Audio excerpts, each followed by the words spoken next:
Desperation echoed across the barren landscape as she made her unthinkable offer.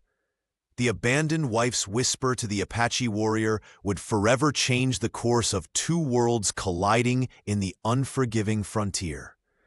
Before we begin, make sure to subscribe to the channel and comment where you're watching from. The wailing prairie wind carried Mary Brown's plea across the barren yard of her once prosperous Texas ranch. Dust devils danced between the weathered fence posts as the late afternoon sun cast long shadows across land that had seen better days. Her knuckles whitened as she gripped her faded shawl tighter around her shoulders. "I'll give you all my cattle. Just make me a mother," she whispered, voice trembling as she faced the silent figure of Robert Smith. The Apache trader stood tall in the barn's shadow, his expression unreadable, dark eyes assessing the desperate woman before him. Mary hadn't planned this proposition. When she spotted Robert approaching with pelts draped over his horse, she'd merely intended to trade for supplies. But something in his dignified solitude had broken through her carefully constructed walls. 50 head of prime cattle, she continued, gesturing toward the pasture where her grandfather's herd grazed. "Everything I have left in this world." Robert remained motionless, only the slight narrowing of his eyes indicating he'd heard her at all. He had come to trade, nothing more. Another stop on his solitary journey between settlements that barely tolerated his presence. 2 months had passed since Thomas Brown abandoned his wife, declaring to all of Red Bluff that she was barren as the dry hills that surrounded them. The humiliation still burned fresh in Mary's mind. Each Sunday at church, she felt the stares, heard the whispers that followed her down the aisle. "You don't know what you're asking," Robert finally spoke, his English careful and measured.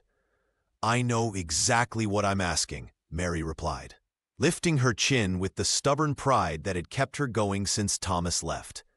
"A child, a future, something that's mine." The wind picked up, sending a tumbleweeds skittering across the yard between them. In the distance, a coyote called out, lonely and persistent. Robert, who had come only to trade pelts, found himself caught off guard by her offer, a proposition that broke every boundary between their worlds. He had witnessed the cruelty of Red Bluff's residents toward outsiders like himself. What would they do to a white woman who made such an arrangement with an Apache? "They would destroy you," he said simply. Mary's laugh held no humor. "They're already trying." She gestured toward the ranch house, its paint peeling and porch sagging. "What more can they take from me that my husband hasn't already stolen?" The trader shifted his weight, considering the woman before him, not just her desperate words, but the steel beneath them. In her eyes, he recognized a familiar determination to survive, regardless of the cost. Behind Robert Smith, 50 head of prime cattle rustled softly in the twilight, their collective value representing more wealth than most men would see in a lifetime. The animals shifted restlessly, their movements creating a symphony of low grunts and the soft crunch of hooves against dry earth. Each beast was a testament to the Brown family's generations of careful breeding, sturdy Texas Longhorns, with intelligent eyes and strong limbs, perfectly adapted to the harsh conditions of Red Bluff. Mary's hands shook as she clutched her faded shawl around her shoulders, the worn fabric a stark contrast to the proud set of her jaw. The evening breeze carried the scent of sage and dust, tugging at her simple dress as she stood her ground. Though her exterior projected determination, the slight tremor in her fingers betrayed the desperation she fought to mask. "You understand what you're offering?" the trader asked, his dark eyes studying her with an intensity that made her want to look away. But Mary Brown had endured too many pitying glances in town to surrender her dignity now. "I understand perfectly," she replied, her voice steadier than she felt. "My reputation is already destroyed."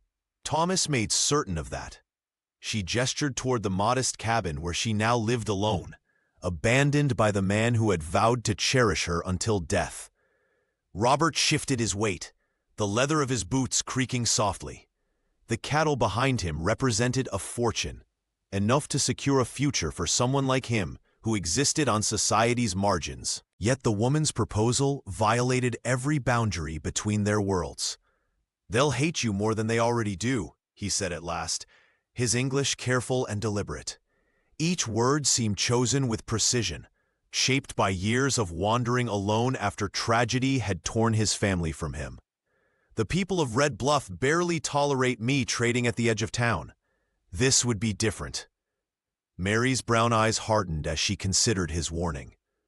The wind picked up, whistling through the gaps in the weathered barn boards.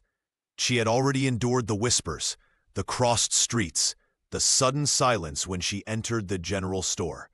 What more could they take from her that hadn't already been stripped away? "Let them hate," she answered, squaring her shoulders. "I've nothing left to lose but this land, and without a child to pass it to, what's the point of keeping it?" The rancher gestured toward the horizon where John Davis's property began, her movement sharp with bitterness.